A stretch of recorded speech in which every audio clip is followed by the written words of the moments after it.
Բարև ձեզ։ Այսօր կխոսենք 20-րդ դարի ամենահայտնի գրողներից մեկի, ավստրիացի արձակագիր Ռոբերտ Մուզիլի, նրա ժառանգության և նրա հռչակավոր անավարտ վեպի մասին։ Մեր հյուրն է Հերման Հեսեի, Ռոբերտ Մուզիլի և եվրոպական մի շարք այլ նշանավոր գրողների հայերեն թարգմանիչ Աշոտ Ալեքսանյանը։ Բարև ձեզ, պարոն Ալեքսանյան, շնորհակալ եմ մեր հրավերն ընդունելու համար։ Պարոն Ալեքսանյան, Ռոբերտ Մուզիլը 20-րդ դարի ամենահայտնի, բայց զարմանալիորեն ամենաքիչ ընթերցված ստեղծագործողներից է։ Ըստ ձեզ, ինչով է դա պայմանավորված։ Մի շարք հանգամանքներ կան, բայց փորձեմ 1-2-ը նշել։ Նախ ասեմ, ոչ միայն ամենաքիչ ընթերցված, այլև բայց ամենաքիչ ընթերցվածն է, բայց ամենից շատ մեջբերված, ցիտված հեղինակն է։ Դա ես չեմ ասում, դա ընդհանրապես այդ միջավայրը գրականագիտական, քաղաքագիտական միջավայրում ամենաշատ ցիտվող հեղինակն է, կամ որ գիրքը չեն կարդում, գտնում են այդ ցիտատները, մեջբերումները եւ անընդհատ շրջանառում են եւ քաղաքական գործիչները եւ գրականագետները եւ արվեստագետները եւ հոգեբանները եւ սոցիոլոգները։ Ինչ ժառանգություն է թողել Ռոբերտ Մուզիլը եւ ինչ տեղ է գրավում դրանում նրա հայտնի վեպը Մարդն առանց հատկությունների։ Ռոբերտ Մուզիլը վերջի հրատարակությունը, որ եղավ, մոտ 20 հատորյակ պատրաստվեց Ռոբերտ Մուզիլի, որից 6 հատորը Մարդն առանց հատկությունների վեպն է։ Նրա ժառանգությունը սկսում է, կարելի ասել, նա սկսել է օրագրերից, օրագրային գրառումներից 1898-9 թվականներից սկսած մինչև կյանքի վերջը 41-2 թվականները գրել է մի վեպ, շատ նշանավոր դպրոցահասակ Թյորլեսի հոգեխռովքը վեպը, հոգեվերլուծական ըստ Ֆրոյդի հոգեվերլուծական մեթոդի առաջին գործն է, երևի թե պրակտիկ ֆրոյդիստական գրականությունը, գրել է դրամաներ, շատ նշանավոր դրամաներ, ամենանշանավորը Երազողները դրաման է, որը համարվում է Մարդը առանց հատկությունների վեպի դրամատիկական կրկնօրինակը, այսինքն փորձել է դրամատիկական մի ստեղծագործության մեջ ամփոփել այդ իր վեպի ամբողջական գաղափարախոսությունը։ Նա գրել է շատ պատմվածքներ չասեմ, էսեիստական ստեղծագործություններ, հրապարակախոսական ելույթներ, մշակութաբանական, արվեստագիտական, ինչ ասեմ, գրքեր, հոդվածներ, բանախոսություններ, Փարիզից սկսած Եվրոպայի տարբեր մայրաքաղաքներում, գլխավորապես գերմանախոս միջավայրում իհարկե, եւ նրա ստեղծագործության գլուխգործոցը իհարկե Մարդը առանց հատկությունների վեպն է, որի գաղափարը նա հղացել է 1905 թվականին, դեռևս իր օրագրային գրառումներում արդեն կար, որ ինքը այդպիսի մի վեպ է գրելու, եւ վերջը ավարտել է 42 թվականին իր անժամանակ մահվամբ, առեղվածային մահվամբ, ասենք Լուգասենյակում, մինչև մեծ չի պարզվել, ասինքն նա կաթված ստացավ, թե ընկել է եւ գլուխը ինչ որ հարվածել է եւ դրանից մահացավ, դա մինչև մեծ չեն կարողացել պարզել, որն է որին նախորդել այսպես։ Այսինքն գրել է իր ամբողջ կյանքի ընթացքում այդ վեպը, նույնիսկ պատերազմական տարիներին, առաջին համաշխարհային պատերազմին, որին ինքը մասնակցում էր։ Ինչպես է պետք հասկանալ վեպի վերնագիրը, ով է այդ առանց հատկությունների մարդը։ Սա ընդհանրապես գրական վերացարկում է, թե աղերսներ կան իրականության հետ։ Իհարկե աղերսներ կան իրականության հետ, ինչ որ չափով գրականագետներ կան, որ համարում են նույնիսկ ինքնակենսագրական ինչ որ գաղափարներ են, իհարկե կա այդ ինքնակենսագրականությունը, որովհետև Ուլրիխը եւս, այդ հերոսը, շատ նման է Մուզիլին իր կյանքի առումով, որ կրթվել է, զինվորական է եղել, ինչպես է Մուզիլը, ինժեներ է եղել մասնագիտությամբ, ռազմական ինժեներ էր, ինքը կամրջաշինարար եւ նաեւ գիտնական էր, ինչպես է Մուզիլը, որը գիտական թեզ էր գրել մախի ուսմունքի վերաբերյալ փիլիսոփայական աշխատություն, բայց ի սկզբանե այդպես չէր նախածրագրավորված այդ վեպի վերնագիրը, Մուզիլը որոշել էր այդ վեպը միջև վերջի պահը պետք է հրապարակվի դրել Լրտեսը վերնագիրը, իսկ գլխավոր հերոսի անունն է պետք է լիներ Աքիլլեսը։ Բայց հետո ինքը երկրորդ տարբերակում փոխեց, որ Աքիլլեսը մի քիչ ուրիշ բաներ է, բայց Anders անունը դրեց, որ գերմաներեն նշանակում է այլ կերպ կամ այլը ուրիշը, մեկ ուրիշը էլ այսպես կոչված, այսինքն բոլոր մարդկային տիպերի մեջ տիպերից տարբերակվող մեկը, այդպես։ Սա մարդը առանց հատկությունների, սա շատ կարևոր է, որովհետև շատ դեպքերում շատ թարգմանիչներ նույնիսկ այդ հատկություն եւ հատկանիշ բառերը շփոթում են այնտեղ Eigenschaft գերմաներենի Սա ինքը նկատի չունի մարդու հատկությունները, հատկանիշները, կներեք, թե ինչպիսի, այլ հենց ֆիզիկա-քիմիական հատկությունները նկատի, որովհետև մարդը բաղադրված է ֆիզիկայական եւ քիմիական նյութերից եւ դրանց հաղորդակցության արդյունքում ծնվում են եւ գաղափարներ, եւ միտք, եւ զգացմունք, եւ ամեն ինչ, եւ կանոնական գիտակցություն։ Ինչպես դուք ձեր խոսքում նշեցիք, վեբն անավարտ է, բայց այդուհանդերձ կարելի է խոսել վեբի կառուցվածքի եւ ժանրի մասին։ Այս առումով ինչ բնույթի գործ է մարդն առանց հատկությունների վեբը։ Սա իսկ ասեի բաց ստեղծագործություն է, բաց վեբ է, որը սկիզբ ունի եւ այնպիսի սկիզբ է դրվել, որ դա ենթադրելի է նույնիսկ որ չէ կարող ավարտ ունենալ, որովհետեւ միայն նման սկիզբը, այն ինչի մասին որ Մոզիլը սկսել է գրել եւ կերպարներն էր ստեղծում, նա պետք է որ ավարտ չունենար, ինքը Մոզիլն ինքն էլ ասում էր, ես երբ որ մտածում էի թե ինչպես եմ ավարտելու վեբը, ենթադրում եմ վերջում ստորակետ եմ դնելու եւ այդպես վերջանա։ Իհարկե նա մահացավ, չհասցրեց այդ ստորակետը դնել։ Ինչ վեբ է, կառուցվածքը իհարկե 3 մաս, ձևականորեն բաժանված է 3 մասի, ներածությունն է, որը շատ կարևոր գաղափարները ամբողջատացված են այդ առաջին ներածության մեջ կամ տեղի ունենում նույն բանը, այսպես է կոչվում, այդպես տեղի ունենում հար եւ նույնը,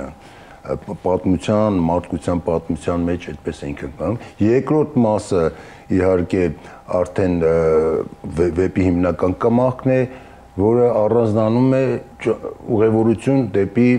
նոր արքայություն, կարելի է այսպես թարգմանել եւ ես թարգմանել եմ այսինքն սա արդեն միստիցիզմն է, ռեալ երկրորդ մասը ամբողջական ռեալ պատմությունների շղարշի տակ եւ հետո նա անցնում է միստիկային դեպի հավերժություն, դեպի երկնային արքայություն եւ այլն։ Կառուցվածքի առումով մի բառ էլ ասեմ, վերջացնեմ, շատ անհամաչափ են եւ նախաբանը եւ առաջի հիմնական մասը եւ երրորդ մասը, որովհետեւ այդ երրորդ մասը ընդգրկում էր մեկ գիրք, բայց հիմա արդեն վերջի հայտնագործություններից հետո, որը եւ ես թարգմանեցի, դարձավ 3 գիրք, 3 հատոր դարձավ այդ ամբողջը եւ դրանով ամբողջացվեց ամբողջ Մոզիլի մարդն հատկություններին։ Սա արդեն կառուցվածքային առումով տարբերվում է սյուժետային գիծ ընդհանրապես չկա, քրոջ եւ եղբոր Ագաթեի եւ Ուլրիխի զրույցներն են կյանքի, աշխարհի, տիեզերքի բոլոր թեմաներով։ Այս վեպը գտնվում է մոդեռնի եւ պոստմոդեռնի բաժանարար գծի վրա։ Այս իմաստով կարող ենք ենթադրել, որ վեբի կարևորությունը ոչ այնքան նրա ասելիքի, այլ իրականացման տեխնիկայի մեջ է պետք փնտրել։ Այս համատեքստում ինչպիսին է այս վեպը եւ ի վերջո որն է նրա ասելիքը։ Իհարկե տեխնիկա կա, չնայած վեպը իր հղացմամբ դասական վեպի, ավանդական վեպի կաղապարով է գրված, բայց ասելիքի առումով միանգամայն հեղափոխական է եւ համարվում է մոդեռնիստական վեպի նախասկզբնական ստեղծագործներից մեկը, ոնց ասենք Ջեյմս Ջոյսի Ուլիսը եւ այլն, չնայած Մոզիլը ավելի շուտ է սկսել գրել եւ այդ առումով ինքն է առաջինը փաստորեն մոդեռնիստական վեպի նախակարապետը։ Ասելիքի առումով նա չէր կարող պարզապես նա փորձեց հին ձևի մեջ նոր բովանդակություն դնել եւ հաջողացրեց կարծես թե եւ դա հենց մոդեռնիզմի ակունքներին մոտ կանգնած լինելու համար էր ավանդականը, ավանդույթը եւ այլը կասկածը այդ ավանդականի նկատմամբ բերեց լեզվական, այսպես կոչված միջամտության, լեզվական գործոնի ներդրմամբ նոր թեմա, նոր գաղափարախոսություն եւ նոր մատուցում, կյանքի իրականության նոր մատուցում ստանալու այսպես կոչված գիտափորձի։ Իր ամբողջ վեպը գիտափորձ է։ Տեղին է նաև խոսենք Մոզիլի կրած ազդեցությունների մասին, Ինչ ստեղծագործություններ, ուղղություններ կամ գուցե անձանց կարող ենք առանձնացնել, որոնց կարող են դիտարկել որպես Մուզիլի գաղափարական ակունքներ։ Իհարկե կարող ենք առանձնացնել, ինքը խոստովանում է իր օրագրերում բազմիցս իր կրած, ինքը երբեմն վեպերում նույնիսկ իր վեպի մեջ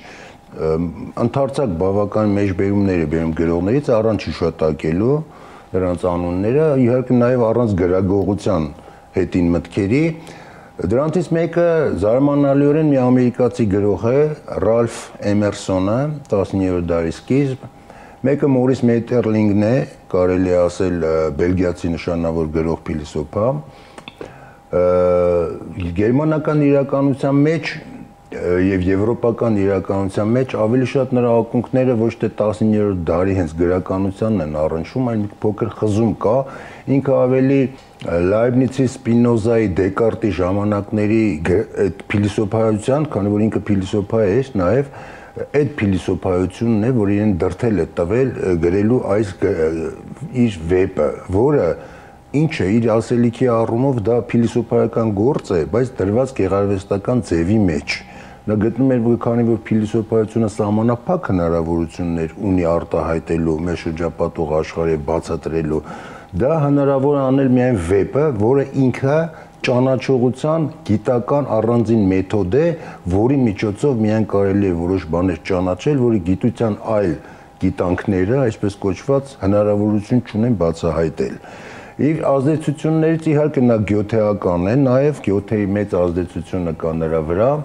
իր գաղափարախոսներից, այսինքն այնպեսի թևավոր մտքեր, որ Գյոթեն ասել է մարդս միշտ էլ սխալվելու է, քանի դեռ ձգտում է։ Օրինակ այդ գաղափարը իր համար ամբողջ վեպում կարելի է գտնել Ֆաուստի միջից ասենք վերցած եւ շատ այդպիսի բաներ։ Իր գաղափարախոսական նախորդները չէ, բայց ասենք իր գաղափարախոսական զուգընկեր կարելի է համարել այդ ժամանակ Պոլ Վալերիին, որ նույնանման թեմաներ նույնանման գաղափարներ արծարծել է արդեն ֆրանսիական միջավայրում, թեև նրանք իրար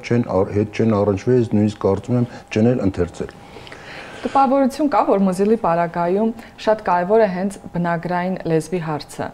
Արդյոք Մուզիլը հնարավոր է թարգմանել ամբողջովին եւ Մուզիլի ստեղծագործությունով հետաքրքրված անձ, այնուամենայնիվ ըստ ձեզ, պետք է կարդա նրա ստեղծագործությունները բնագրով, այսինքն գերմաներեն։ Ուրեմն մենք ունենք երկու Մուզիլ սկզբունքորեն, մի Մուզիլ, որի լեզուն շատ հստակ է, դա 3 կին եւ ժողովածուն է իր 3 նովելների, մեծ երկար նովելների եւ մյուս միավորումներ կոչվող ժողովածուն 2 այլ կանանց մասին, գումարային արժեքով 5 կին է ստացվում, որը տենց այդպես է 5 կին թարգմանեցի եւ հրապարակեցի։ Ուրեմն առումով լեզվի հարցը երբ որ նա գրում էր, ասենք, իր այդ նովելները, նա հետևում էր Ֆոնտանեի իր նախորդների այդ գրական ուղղության լեզվական ատաղձին եւ այլն, բայց երբ որ սկսեց ինքը արդեն աբստրակցիաները ոգեկոչել որպես իրականություն մեջ գոյություն ունեցող առարկայական այսպես դրսևորումներ, նա ստիպված պիտի դիմեր լեզվական նոր ինչ ասեմ, լեզվական նոր միջոցների։ Այդ լեզվական միջոցները հետևյալն էին։ Նա սահմանային հասկացությունների գրող է, այսինքն նրա լեզվական շերտերը, եթե ուսումնասիրում ես, բառը, որ դրված է տեքստում, չես հասկանում, դա դրված է որպես խոսակցական լեզվի միավոր, թե դա փիլիսոփայական կամ գիտական ինչ-որ հասկացություն է, եւ ինքը հատուկ սքողում էր դա, որպեսզի այդ շերտերը լրիվ սվաղեր, այսպես ասած, որպեսզի մարդիկ բոլոր շերտերով ինտելեկտուալ ընթերցողի իհարկե հասկանար, թե բառը ինչպես սովորական լեզվական ատաղձի միջից, սովորական հաղորդակցության միջից կարող է վերաճել, դառնալ գիտական հասկացություն եւ հետո այնտեղից հետ վերադառնալ նորից կենցաղային լեզվի մեջ եւ շփոթ առաջացնել ընդհանրապես մարդկային ուղեղում մտածողության մեջ, որը իր հիմնական խնդիրն է, որտեղ իր խնդիրը մարդկային բանականության քննությունն էր եւ ընդհանրապես իր խնդիրը ոչ թե ինչ-որ մի բանի մասին էր, ամբողջ վեպը, ուրիխը եւ այլն, դա այլ մի գաղափարի պատմություն է, մի գաղափարի պատմություն է, թե ինչպես այդ գաղափարը ծնվում, հասունանում, մեծանում, հասնում իր ավարտական փուլին եւ վերջում անեանում։ Դա արարչագործության ստեղծած այդ մասունքները, ըստ Մուզիլը, որ ասում է, որ մարդիկ արարչագործությունը եղավ, մարդիկ այդ բոլոր իմացությունները, զգացական, գիտական, բանահյուսական, մարդիկ իրենց մեջ վերցեցին, մեջ արեցին եւ Աստծուն ուրիշ բան չմնաց, ասում է, քան իրեն այդ արարչագործության մենաշնորհի տեր կարգել։ Այսինքն մնաց մի հատ փոքրիկ մենաշնորհով։ Լեզուն որոշիչն է ամբողջին։ Դա ինքը խոսում է թռչունների լեզվով, կենդանիների լեզվով է խոսում տարբեր գլուխներում։ Պարոն Ալեքսանյան, այնուամենայնիվ Մուզիլին հաջողվել է հնչեցնել հայերեն։ Այո, հաջողվել է, դա շատ ծանր էր։ Եթե ես գործ ունենայի անկեղծ ասած միայն գերմաներեն տեքստի հետ, շատ դժվար կլիներ, որովհետև մինչև թարգմանելը ընթերցում էի մուզիլագիտության ոլորտի հնարավորինս բոլոր մենագրություններ, հոդվածներ, հատուկ շարքեր կան գիտական, որ տպվում են Մուզիլ ֆորում եւ այլն, հարյուրավոր հատորներ։ Այսինքն ես որ կարդում ես, խճճում ես, ամեն մարդ ամեն բառ մի ձև է բացահայտում, ճիշտ է, ամեն գիտնական։ Եվ ես ինչ արեցի, ես մտածեցի ամենաճիշտ ձևը բանն էր, վերցնել մի այլ լեզվի միջոցով հնարավոր մի բան, թարգմանություն, որը միանգամայն վստահ եմ, որ յուրացված է մուզիլագիտության մեջ համարվում, ասենք գերագույն մակարդակի, դա ֆրանսիական թարգմանությունն է, Ժակոտեի թարգմանությունն է, Ֆիլիպ Ժակոտեի, որը շվեյցարացի լինելով երկու լեզուների կրողն էր, ճիշտ է ապրում էր Ֆրանսիայում, հետո 2 տարի առաջ մահացավ, որին ես նաև ծանոթ էի, մեծ տարիքում 96 տարեկան։ Հա, Ֆիլիպ Ժակոտեի գործը համարվում էր լավագույն թարգմանությունը։ Եվ երբ որ խնդիրներ էի ունենում, նայում էի ֆրանսերեն բնագրում, եթե Ժակոտեն էսպես է, ես հաստատում էի, որ հաստատ ճիշտ ճանապարհի վրա եմ, որտեվ այդ գերմանական մեկնաբանությունների մեջ է ոչ միայն գերմանացիների, շիլաշփոթ էր հասկացությունների, հասկացման եւ այլնի հարցով։ Հետո այնտեղ կային օրինակ անգլերեն մի քանի թարգմանություններ, որ անգլերեն թարգմանություններում տարբեր թարգմանություններ, ամենքը իրենց ճաշակով էին թարգմանում, խմբերով էին նույնիսկ թարգմանում։ Հիմա ասենք ճապոնացիք մի ամբողջ ինստիտուտ է թարգմանում այդ վեպը, չինացիներն են թարգմանում եւ այլն։ Եվ հնարավոր եղավ այնքանով, իշքանով, որ ես նախ Մուզիլ մի անգամից վեպը չթարգմանեցի, սկսեցի այդ նովելներից, էսսեներից, տարբեր բաներից, յուրացրեցի, որոշ բաներ շտկելով եւ այլն, եւ եկա հասա նրան, որ միանգամայն թարգմանելի է, թեև խոցելի տեղեր միշտ էլ կմնան, որտեղ բուն տեքստը, բնագիրը մինչև հիմա ամբողջությամբ հստակեցված չի։ Դուք թարգմանել եք Մուզիլի գրեթե ողջ ժառանգությունը եւ բնականաբար այդքան ջանք եւ ժամանակ եք ներդրել, որովհետեւ կարեւորել եք նրա ստեղծագործությունները հայերենով հասանելի դարձնելը։ Որպես վերջին ամփոփիչ հարց, ասացեք խնդրեմ, ո՞րն է Մուզիլի եւ մասնավորապես նրա մարդ առանց հատկությունների վեպի արդիականությունը։ Վեպը արդիական է, ասեմ ձեզ, որ գնալով ավելի արդիական է դառնում։ Նրա բոլոր վեպում արտացված գաղափարական ցանկացած շերտ, պատկերացեք այդ հսկայական վեպում ինչ գաղափարախոս է, բոլոր շերտերը այսօր վերստին վերանորոգվում, վերականգնվում եւ վերաարծարծվում են, որ ասում եմ ես որ սկզբից ասեցի որ նա շատ է մեջբերվում, դա ինչ է, դա նշանակում է արդեն իր արդիականությունը, նա գաղափարները հնանալ չունեն, որովհետեւ ինքը հավերժի ամեն խնդրի վերաբերում է հավերժի կատեգորիաներով, հավերժության։ Այսինքն ոչ մի պատահական ասված միտք, որևէ բան, որ կարող է ինչ-որ բամբասանքների մեջ, մարդկային խոսակցություններում, թերասացություններում, թերամտածություններում, զգացական խեղումներով ասված դες բաներ չկան։ Ինքը այդ ամեն ինչը շարահարում, բերում է կարգի եւ կարողանում է այսպես մեթոդաբանորեն ցույց տալ մարդու էությունը, այսինքն իր ամբողջ խնդիրը մարդու էությանը մերձենալու փորձը, եւ այդ փորձը ինքը արել է մի քանի ուղղություններով, լինելով Կարլ Յունգի աշակերտը նաեւ, ինքը հակաֆրոյդյան էր, յունգիստ էր ավելի շատ, բայց հետո Յունգին էլ հաղթահարեց եւ կարողացավ ինքը ստեղծել իր սոցիոլոգիան, իր հոգեբանությունը եւ իր փիլիսոփայությունը, իր գեղագիտությունը։ Եվ դրա արդիական այնքանով, որ այսօր մարդը, ցանկացած մարդ, եթե կարդում է այդ կերպարները, հարյուրավոր, 200-ավոր կերպարներ, ամեն մարդ եթե ազնիվ լինի իր նկատմամբ, ցանկացած մարդ կգտնի իր տիպը այդ կերպարների մեջ։ Լավ կամ վատ։ տիպ։ Անչափ տպավորիչ զրույց է, շատ շնորհակալ եմ ձեզ, պարոն Ալեքսանյան։ Խնդրեմ, շատ սիրով, ուրախ եմ։ Այսօրվա համար այսքանը, ցտեսություն։